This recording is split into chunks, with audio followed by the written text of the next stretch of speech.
আসসালামু আলাইকুম প্রিয় এলাকাবাসী, দেশ ও প্রবাসী যারা আছেন, সবার উদ্যোগে বিগত কিছুদিন যাবৎ আমাদের এলাকাবাসীর যুবকরা একটা উদ্যোগ নিয়েছিল যে কবরস্থানের সংস্কার কাজ এবং যে দেয়াল প্রায় 4-5 বছর আগে রং হয়েছিল, তারপর আর রঙের কোনো কাজ হয় নাই। সে কাজ মোটামুটি আমাদের উদ্যোগ নিয়ে যুবকবৃন্দ কষ্ট করছে এবং কাজ প্রায় দৃশ্যমান এবং আমাদের পিছিয়ে কিছু সংস্কার কাজ চলতেছে। এগুলা করা হইলে আমরা ওই কাজটা করার পরে একদম টোটালি ওকে কাজটা। এখন হচ্ছে এই কাজে মনে করেন আপনি এলাকার যুবকদের উদ্যোগে হয়েছে, তাও পাশাপাশি যারা প্রবাসী আছে তারা অনেকভাবে সহযোগিতা করছে।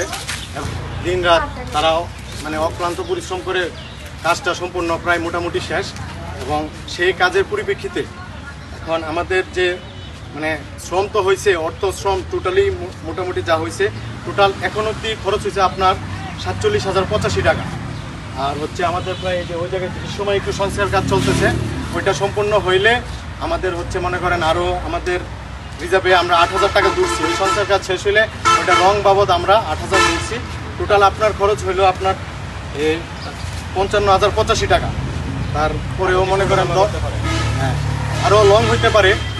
তারপরে সেই পরিধিতে কাজ শেষ হওয়ার পরে আমাদের কাছে এখনও প্রায় 10,000 টাকার মতো রিজার্ভে আছে এবং সেই টাকা দিয়ে আমরা অবশিষ্ট টাকা দিয়ে পরবর্তী কাজ কি সংস্কার কাজ করতে পারি মসজিদের বা আমাদের যে কবরস্থানের খাঁচা বাবদ, খাঁচা প্রায় অনেকগুলো কম, হ্যাঁ সেই মোতাবেক আমরা উদ্যোগ নেওয়ার চেষ্টা করতেছি এবং আপনারাও জানাবেন যারা প্রবাসে আছেন, দেশে আছেন, পরবর্তী আমরা কার্যক্রম কি করতে পারি এবং যে অবশিষ্ট মতামতটি জানাবেন এবং পরবর্তী যে টাকাটা রিজার্ভে আছে ওই টাকা দিয়ে আমরা কি পরিমাণ কাজ অগ্রসর করতে পারি এবং